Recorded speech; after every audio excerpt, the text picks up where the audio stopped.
Hello guys, this is a lecture to show the conversion of benzene into polystyrene. I've chosen this because there's a lot of variety of mechanisms which I'll go through in this, and also go through the retrosynthetic pathway of how to get from benzene to polystyrene. So first of all, here's the retrosynthetic pathway. We have benzene, and we can put a circle to represent the 6 pi electrons like that. And if you react benzene with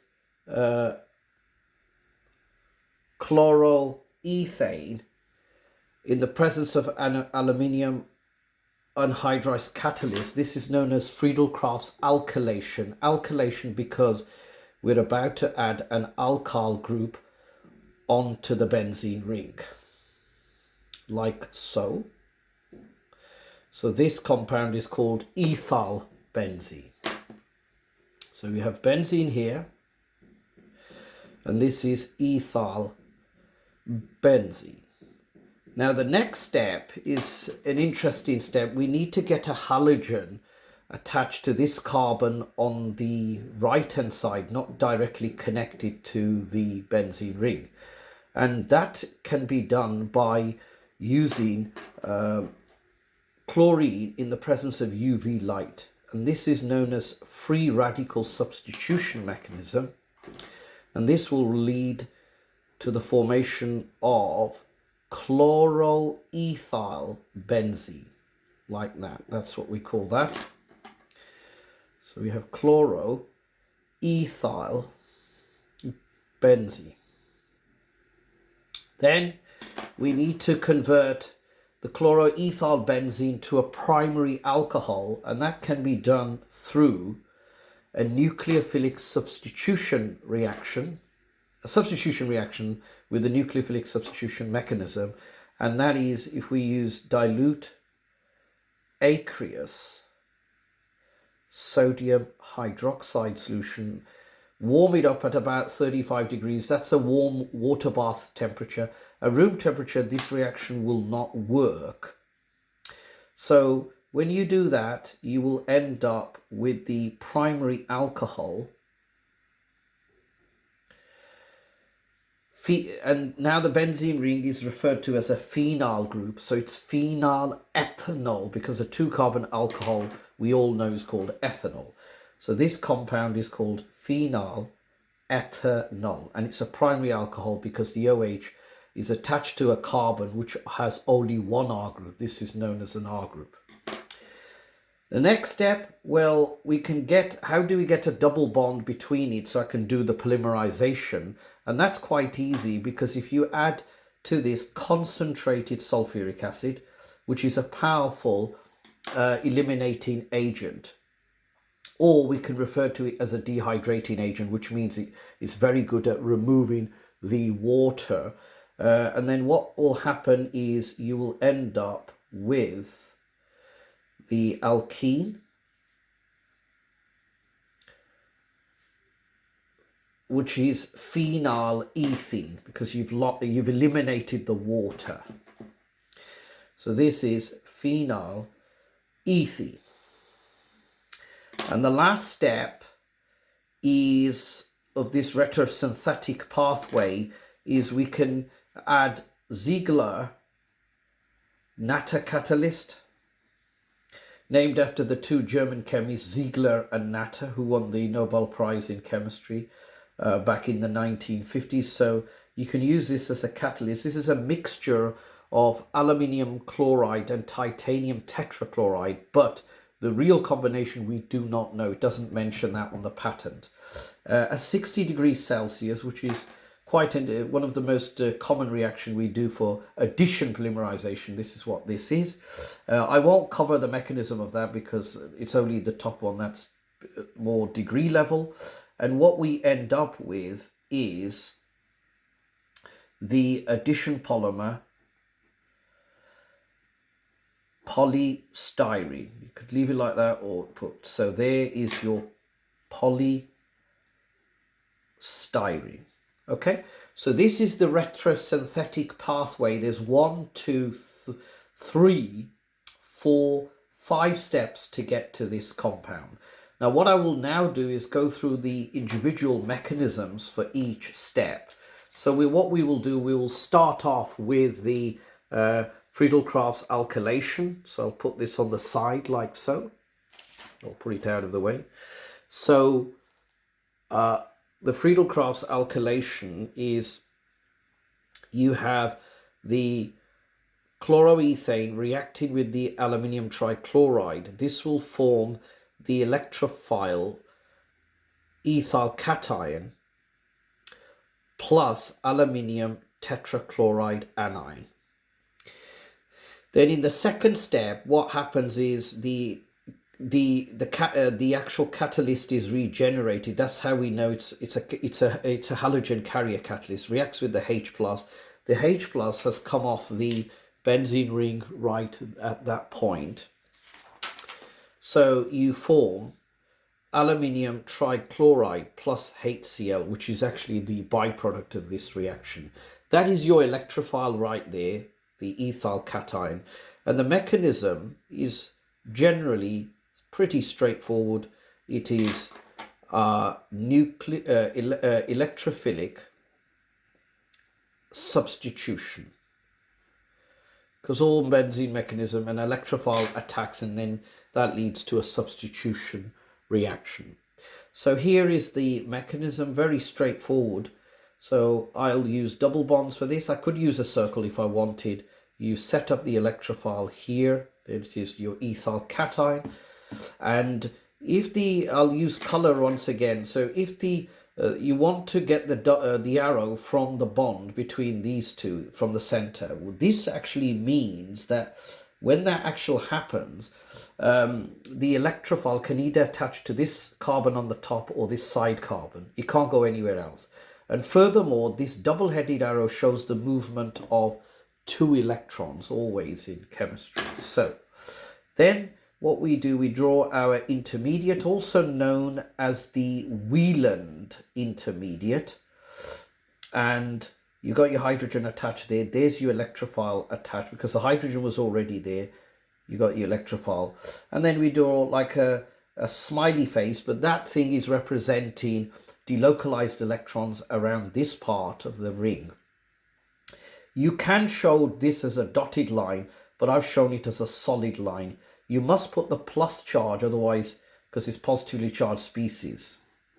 So then what happens is that this CH bond breaks, the 2 electrons are returned back to the ring, because remember, temporarily the benzene has 4 pi electrons, so it's lost its aromatic stability and it's not stable. To get it stable, it has to get those back, and that's why aromatic compounds undergo substitution reaction and not like other alkenes, addition reactions. So you finish it off, and what we have is you've got to put the double bonds back in their correct locations. So you form your ethyl benzene plus the H plus. That has come off there, this H plus. So that is the step 1 of this step that I've done. Now the next one is a more like a free radical substitution mechanism. So what we have here is you have the mechanism is free radical substitution, and that's because the UV light that you're using will break up the chlorine-chlorine bond by what we call homolytic fission. So what we have is 3 steps in this. The first is initiation, and in this step what we have is the chlorine, and I tend to put UV light on the top. I'll just use red for this, UV light, and you end up with 2 lots of chlorine radicals. Remember, the chlorine-chlorine bond has been broken by the UV light by a process called homolytic fission, where each chlorine atom gains an equal share of the shared electron. The next step is propagation. Now this is divided into 2 sub-steps. in the first sub-step, you will form your alkyl radical, and then in the second, you will form the organic compound. So essentially, the organic compound will form in the second step, and the HCl gas in the first. And also note, this is the fastest step in the mechanism of the reaction, as it involves a chain reaction. I'm not going to talk about that in this lecture, but so here is my ethyl benzene that we created in the first step. That reacts with the chlorine dot radical, and I quickly put HCl so I don't mess it up, and that will come off this hydrogen, not that. So this is your what we call your radical, and you got to put the dot on top of the carbon. They won't accept it at the end because this carbon has 3 bonds rather than the carbon has 4. So this is the radical you create, the alkyl radical. That now goes into the second step of the mechanism,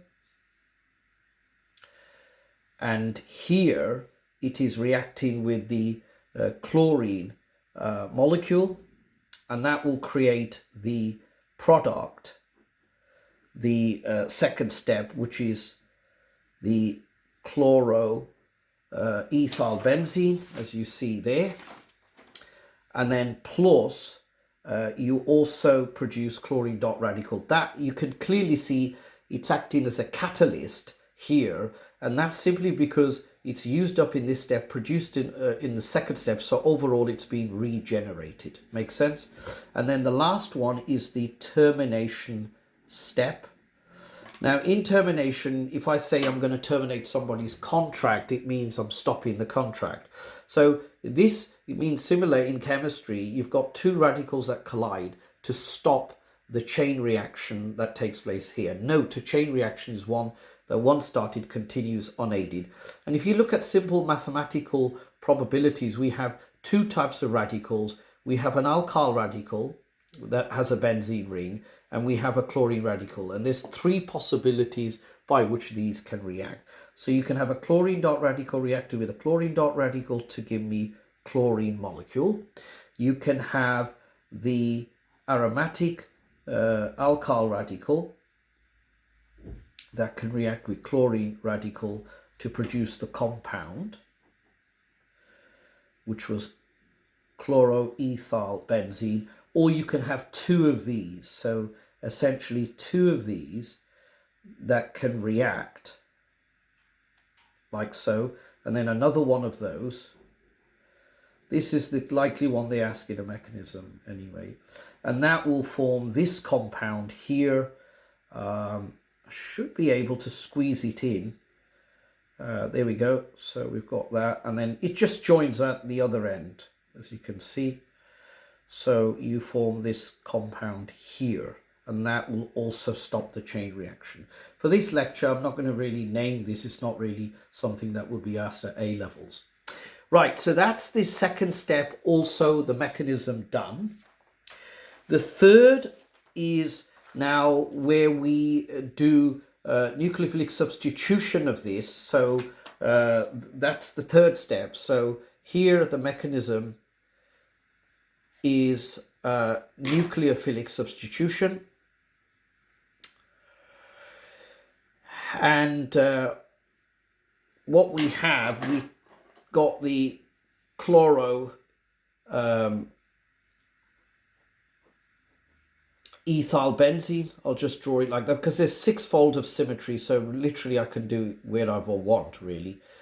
I'll put it as displayed like so. And what we can do is put the partial charges, because the chlorine is more electronegative than the carbon. This CH bond is actually polar. Yeah, it's polar covalent.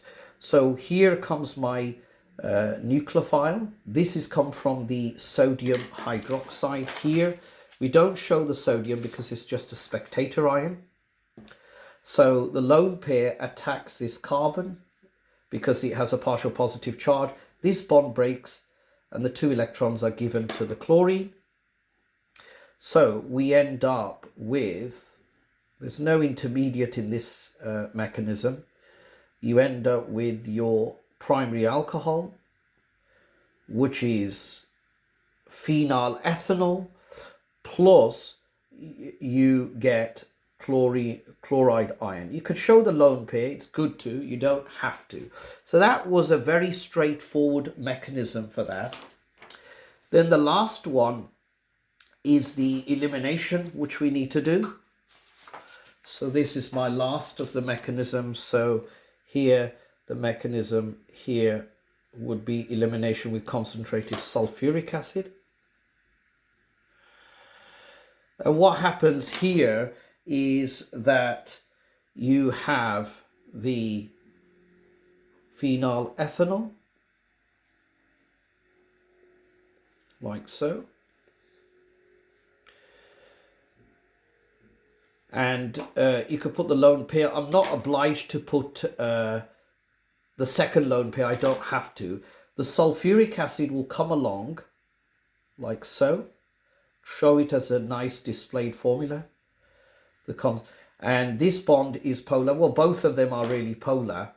And the oxygen has a partial negative charge and the hydrogen has a partial positive.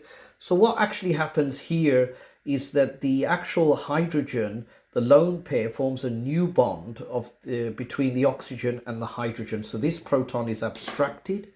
This will lead to an intermediate, which looks like this.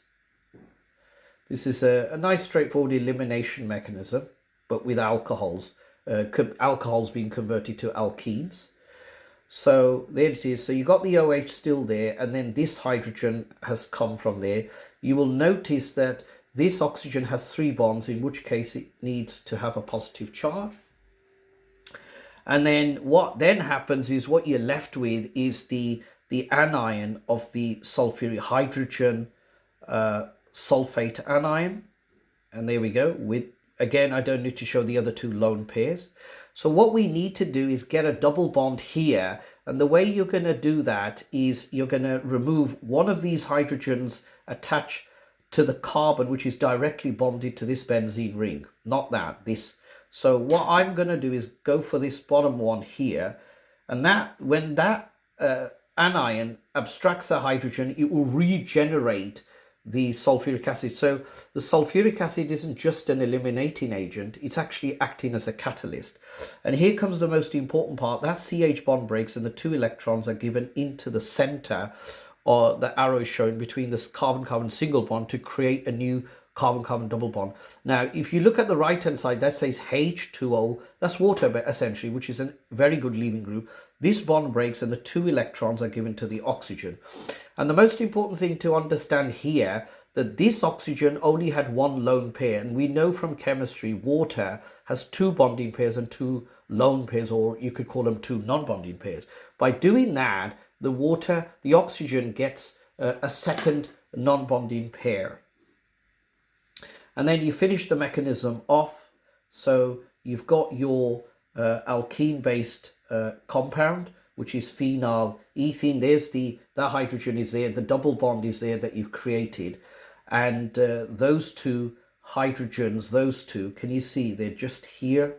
And plus you got your sulfuric acid plus water, which I had to just squeeze in there. So the reason why this is an elimination reaction, guys, is because water is being lost. So note, an elimination reaction is where a small molecule, either water or HX gas, X stands for a halogen, is lost or eliminated and the other important thing, the sulfuric acid is reformed. That tells us is acting as a catalyst, but it also has another role as an eliminating agent. Okay, and then the last obviously is just the preliminary. We're not going to talk about that. So I hope that you found those mechanisms helpful.